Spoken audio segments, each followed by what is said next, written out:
Hello, and welcome back to Chasing Hazel's Tales, a family history podcast presented to you by two registered nurses, all-around family historians, and sisters. If you've got family history, we want to talk about it. I'm Kim McLaughlin. And I'm Laura Ireland. And this week, we have a famous historical figure and our best fan to talk about. You know who our best fan is? I think we know. And so I've been droning on for years about this famous figure. Are you ready, Laura? I think we're ready to start this discussion. Okay. You certainly, you have a lot of information about him, 35 years worth of your research, plus what other people have garnered so far. And up to this point, we've shared bits of our family history that really captivated our hearts and imaginations, and initially might have been a little bit shocking to us, but helped us to better understand our family and ourselves. So now we want to dive into general territory, General Johnny Burgoyne territory to be exact. And although we've been found not to be genetically linked to the Burgoyne line, it is our family and part of who we are. Right. We are who we are. And if you That's look right. behind me, you'll see all the general information I've picked up over the years. Probably 2/3 of it is about the general. Yeah, scads and scads of it. So yeah, Kim's been going a little back and forth on covering General Johnny Burgoyne, the famous or infamous British general of the Revolutionary War, depending on your opinion. And are you British or are you American? That's right. A loyalist or a patriot? Which That's are right. you? So we are reported to be related to him, but who is he, do you ask? He's John Burgoyne, born 1722 or 23 and died in 1892. And he is best remembered for his defeat or surrender, again, depending on your opinion, by superior American forces in the Saratoga, New York campaign of 1777 during the American Revolution. So I have a little thing. So that is exactly what it was said in Britannica online about him. And I don't know who wrote it, but what do they mean by superior American forces? I get a little defensive sometimes about Grampy General John. And so when they say superior American forces, I'd rather say, how about a rogue English general who decided he knew better than to follow a plan that would work, right? So Yeah. hung him out to dry, say, I'll digress. Yeah, this topic feels a little intimidating to me, I would say, because it's been the topic for years of, are we or aren't we related? Or, yes, we are, but how? And there's, connections to prove. But, this is what started your whole journey into digging around in the family history. It's how you got started researching, building trees, which eventually led to the DNA testing. And the rest, as they say, is history. History for sure. Mm-hmm. I've been researching this tree since before my son was born, and he just turned 34. So that means it's been a while. And this was the hook that made me the way I am today. This is to blame. This is to blame. I was shown a family history file that my grandfather Stan had collected, Stan Burgoyne. He had contributed to it as well with his own recollections. So to me, it was like a present. And each element of the file was a puzzle piece to work on. And I was hooked. That was it. It was done. And the most important piece of that puzzle was right on top. It was the descendancy sheet that Sadie Burgoyne McConnell had created that showed our branch of the Burgoynes descending directly from General John Burgoyne. But I only had that one sheet. There were no other documents in that file to back it up. Like there was no birth records, no anything, just who the people were in that line. So what did I do? I went looking. So when I started looking, it was the late 1980s. Internet was just being thought about. It was just a baby. It was just in college. Yeah. Nobody had it. There was no home computers, nothing. And it wasn't until Brady was a small baby that we got computers at our house. And I can remember dialing the Maine State Library from my computer. I mean, putting in the number and actually connecting to that library. And hearing those noises of the connection. Exactly. The dial-up days. Exactly. And then the thing was, now what? I got on it. I didn't know what to do. So I disconnected because because it wasn't like you had a web page. You were in the library's database, and it's like, oh God. Well, anyway, that was above me. So anyway, I would collect all the family history bit by bit, and now I have amassed a fair bit of genealogy. At the time, I would just collect, a bit of this, a bit of that, and dang it, I didn't always remember to write down where I had found some of these tidbits. So now that I'm older and wiser, I've learned a few things. Citations are important. They document where the information you have came from. And at the time, I was just an excitable person, and technically I'm still an excitable person. No. Yeah, I go a little nuts when you start talking about fun things like genealogy. And so I was, at the time I was just excitable, and I would devour each piece of information, store it in the back of my brain somewhere. And then when I would retrieve it, I would say, where'd I get that? Yeah, we always think we're going to remember. I'll never forget that. And you know what I do? I always forget it. Right. And over these Something last 30 shiny. years, shiny, I'm on to something else. So I just want everybody to forgive me. And if I say I don't recall where I got this tidbit or where I found it, I would really prefer to give credit to those who assisted me. And if I've neglected to do so, call me out, I'll fix it, and I'll give credit where credit is due. But there's a lot of people over the years, a lot. I can't even imagine how many people I've talked to about the general. And well, chances are they may not remember having told you. That's true. But if you're I feel not remembering it, they may not either. Right. Those were back in the days when you just collected everything and put it into a file. But as I've learned through classes and things, citations are where it's at. Because otherwise, if you come behind me and look through my papers that's here in my office, you're going to say, where did she get all this stuff? And, and is this true? Is that true? Yeah, who knows? But anyway, so I apologize in advance, but there are some things I remember, some things I don't. But first things first, people, I want to mention, why do we even think we're related? So what? Our name's Burgoyne. That doesn't mean we're related to every Burgoyne on the planet. It's true, but it is not that common of a surname either. Right. So yeah, tended to believe it just on, I don't know. Yeah. And I think that's what everybody does, because there's a lot of people who think that they're related. Mm-hmm. So the reason that we think we're related first was Aunt Sadie Burgoyne McConnell said so. So she wrote it down. She had it on paper, and we have her descendant chart from the general, and it is still in use for me as the family tree. But we'll cover more of that later. But Sadie is on my family tree. She's my great grand aunt, and she was an intrepid genealogist. Spent a good amount of time chasing the general story. I even have a copy of the ship manifest when she traveled to England to do research in 1951.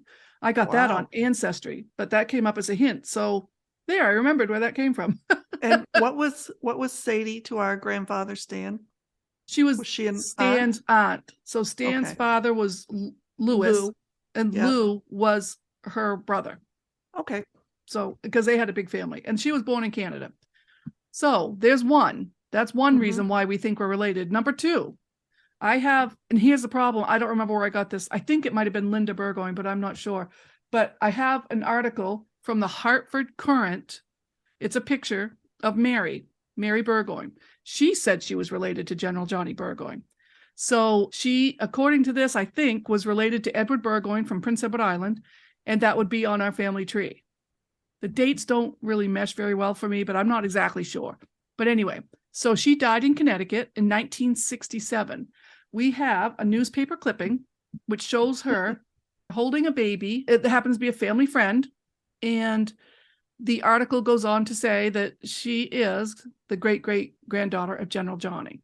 So here's what it says. Centuries apart, Miss Mary Burgoyne, great-great-granddaughter of British General Johnny Burgoyne, who surrendered to the American troops in 1777 at Saratoga, observes her 100th birthday at the Willington Convalescent Home. In her arms they talk about the baby and the friends, and it says, Miss Burgoyne, born in Charlotte, Prince Edward Island, Nova Scotia, lived in Coventry for 82 years. So she's been in Connecticut almost her whole life, but she believes that she's related to General Johnny, and that's what they mention in her picture. Not that 100 years of a good life, No, she's the general's granddaughter. And is she closely related to Sadie, or? I think she would be cousins of some sort. No, I think to Sadie it might be like an aunt or a grand aunt, something like that. Okay. Yeah. Okay. So she would be like another step up. Mhm. And when she died in 1966, I'm not sure if if Sadie was still alive. I'm not sure. I'll have to check that. But so this woman lived a really great long life. Mhm. So we also have a letter from Sadie's nephew. Her nephew was James. He went to go visit Mary in Connecticut on behest of Sadie. Sadie said, "Hey, James, go visit Mary, get the story, find out what's going on." And so James did. So, which is kind of nice. James went to go visit, and this was in 1966. And he said, "Mary was in bed when I arrived, dressed and covered with a crocheted type spread. The nurse had helped her sit up, and she sat down and explained." James said why he was there. So what she said, what he quotes her as saying, she says her father's name was John Burgoyne. She didn't think that he had a middle name. He was born and raised in England, but didn't know when or how he got to Prince Edward Island. Her grandfather's name was Edward Burgoyne. Her mother's maiden name was, and it's kind of, you can't really read it very well, but it looks like Jodrey, Jodrey, from Miramichi, which is a place probably nobody's ever heard of, but Laura, you and I have heard of it. And she explained it was this is how she explained it. It was up back of Maine. So that makes sense to us, but she could remember her father being the overseer of a, I can't read that word, some sort of farm that raised horses. And the family name of the store was Coles. And this all rings true too, because I do know of a Cole family that's related to the Burgoynes, or in the same area. So anyway, James went because Sadie had asked him and got some information. So this woman connects to our line, the John and the Edward and that kind of thing. The dates don't seem quite right, and I can't quite figure it out. But maybe someday when I have free time. Another person that claims to be related is Edward Burgoyne, and he said so. He said he was related to General Johnny Burgoyne, and he had receipts, but I wouldn't call them receipts. Yeah. Because to me they were kind of flimsy, but I'll read it to you. I'll read it because it's kind of fantastical, if you ask me. I guess back in the day, it was all just what was on paper anyway. Right. People could put down whatever they wanted, but exactly. Hopefully they were honest. Well, but the thing is, but then it continues. Like, everybody still thinks that they're related. I still get emails from people who think that they're related to General Johnny. So this particular article is from the Island newspaper. And again, this is one that I did not note when I received it or who gave it to me. I'm sorry. But it is an article. It's in the islandnewspaper.ca website. And this is called The Descendants of Burgoyne. The article says Edward Burgoyne of Granville, Prince Edward Island, is a direct descendant of Lieutenant General Sir John Burgoyne, who fought in the War for Revolution of the United States. General Burgoyne was born in 1722, died in 1792. Mr. Burgoyne of Granville has in his possession a deed of 2 acres of land in Roxbury, Hertfordshire, conveyed by George Burgoyne to one Marmaduke Rawdon of Colchester, Essex, England. I know. I like Marmaduke Rawdon. I thought that was just a dog. So he had the deed, which was recently shown to the Guardian, meaning the newspaper. The deed is on parchment and is written in Old English script and is in admirable preservation, perfect throughout, including the signature and seal. It bears the date of 6 December 1717. It is presumed that George Burgoyne, the maker of this deed, was a relative of Sir John Burgoyne. The document is a remarkable one in the fact that it's now nearly 200 years old. So this was been right around 1917, somewhere around there. So my question to you is, just because Marmaduke and George Burgoyne had a document, does that mean they're related to General John? Well, that's all I have on that information. And that was this. So this was Edward, who is in our family tree, I believe. And if that's all the same, then we're related to Edward. But this other bunch of stuff about Marmaduke and the title or the deed, I don't know. Yeah, I suppose it was as good a proof as any at the time. Right. That Look, I've got you this had deed. a connection. Yeah. So that's number 3. And then we'll go to number 4 and we'll call it good. We'll call it a day on that one. Yeah. Because I mean, and I wouldn't even think about it, but there's 4 people historically who are not that far removed from General Johnny that think they're related to General Johnny, right? I mean, we're really removed. Too bad we didn't have DNA back in the day. We could have DNA tested them and probably figured out what was going on, but I digress on that as well. So the next person is Richard Everett Burgoyne, who is in our family tree. He is in New York, and that's another tidbit story. That's a good story there too. But from the Buffalo Courier Express, here's the title: Scion of noted general freed in city court. It says Burgoyne's great-great-grandson is saved from the workhouse after telling his story. The great-great-grandson of General John Burgoyne of Revolutionary fame was in city court the other day. And if that were not surprising enough, it may be added that he was arraigned and on a vagrancy charge, to which he pleaded guilty. But Richard Everett Burgoyne, 19 years old, was not sent to the workhouse with the others. He was discharged and given into the care of the Children's Aid Society. And that is how this story came to light. Richard was a clean-cut chap, short but stocky, with fair skin and attractive gray eyes. Ooh la la. Ooh la la. And he told a really straightforward story of his present circumstances. So, I mean, he could spin his story. A wordsmith. Yeah. And he came to be about how he came to be in such a humiliating position. But he went on. He had evidently got laid off from a job, but still owed money for his housing, that kind of stuff, somewhere in New York, and ended up in Buffalo trying to find a job. And they tried to get him off the streets. But then it found out that the Aid Society found out who he was related to. And they did it because they went looking, not necessarily. They weren't even sure that he knew. So they just went back into the records and found out that Richard Everett had lost his father very young and had been on his own because his mother had died, or his mother had remarried. And anyway, so he found himself on his own.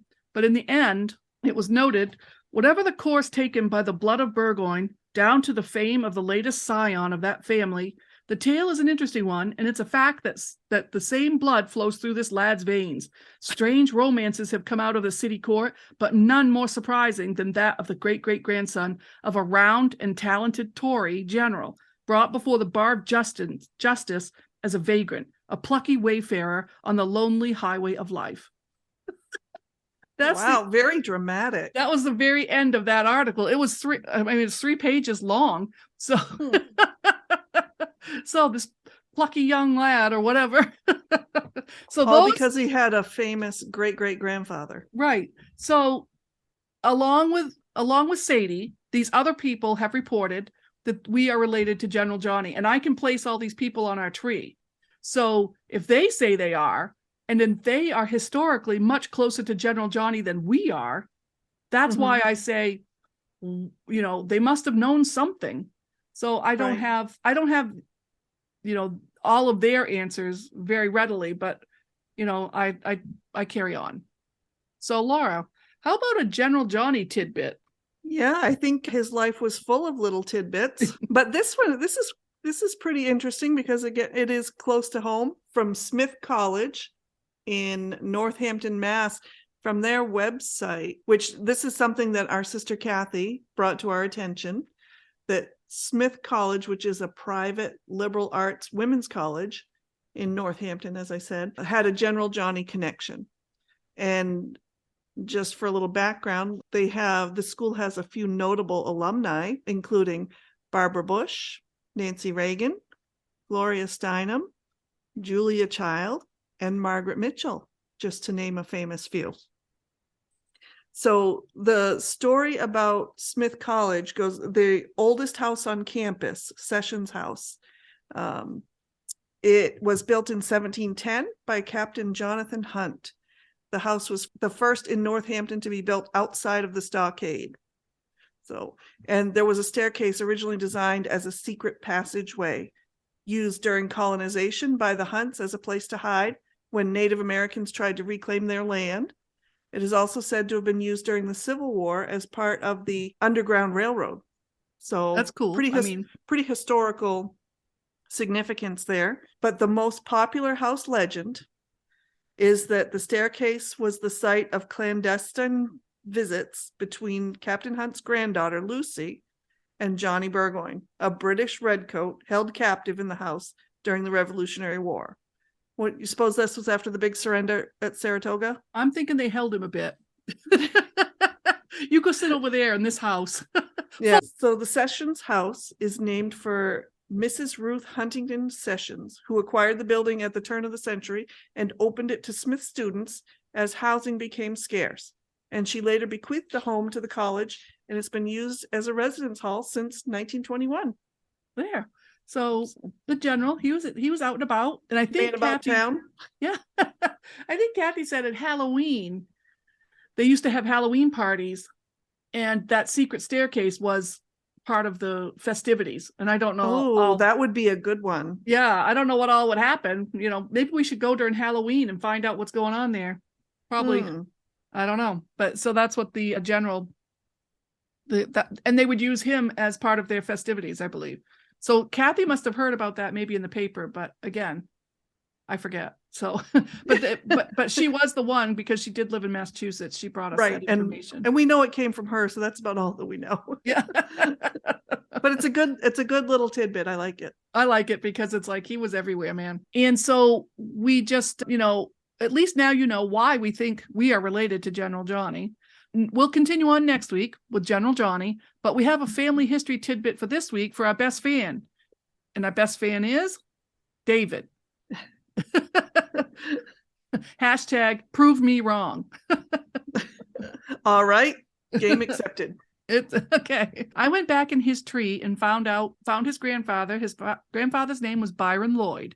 Byron was a first generation Mainer, born in Woodland, Maine, which is the county, by the way. Born in county boy. He was a county boy in 1907, but he left. He and his father and mother were John and Maud. They had been born in Canada. So, but by 1920, they were in Norridgewock, and that's where they stayed.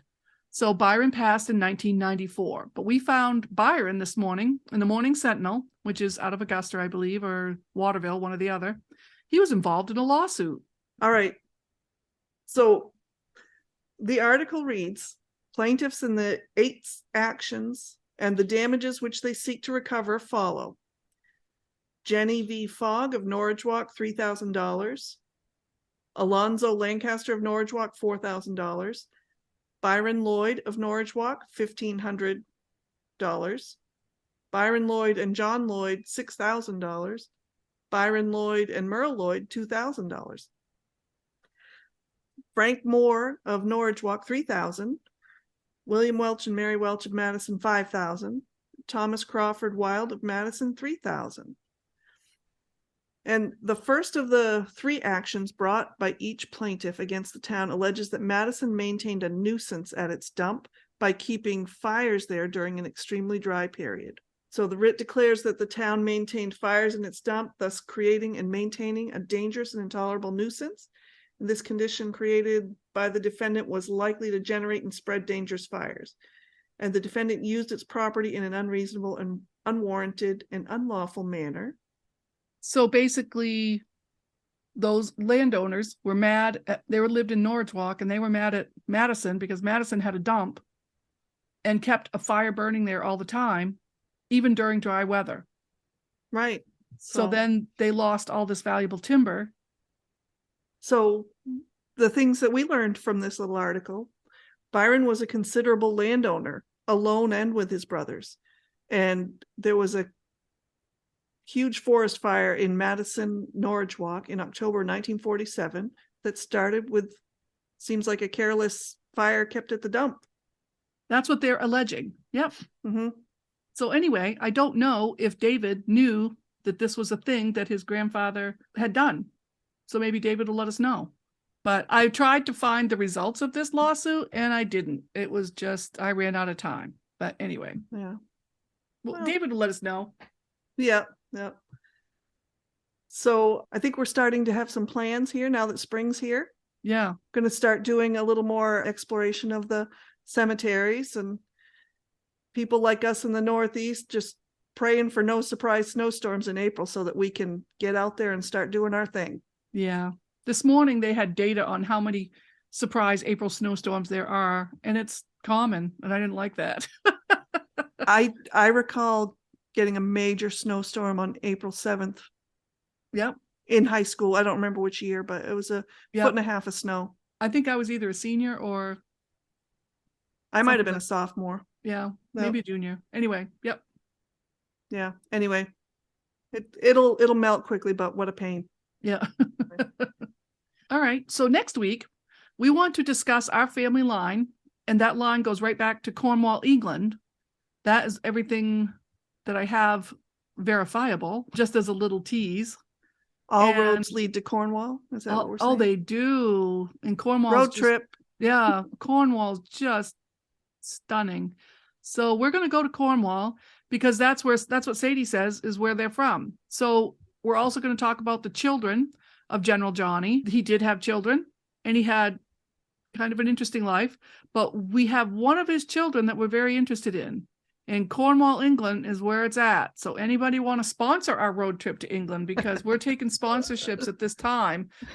Spring would be a lovely time to go over and have some tea and talk about it, about things and ask around. Yep. Are you Burgoyne? Are you related to General Johnny Burgoyne? So until next week, please rate, review, and follow us on your favorite podcast platform. We also invite you to reach out to us by email at chasinghazelstales@gmail.com. Tell us your tales or share what you've learned or found interesting about your family. Let us know if you've shaken your family tree and had any nuts fall out. Hazelnuts. I don't know. We're all But- hazelnuts. That's right. Yes. You can also follow us, contact us, or any of the above on Facebook, Instagram, Twitter, TikTok. Thanks to Kim. And until next week, so long. Goodbye.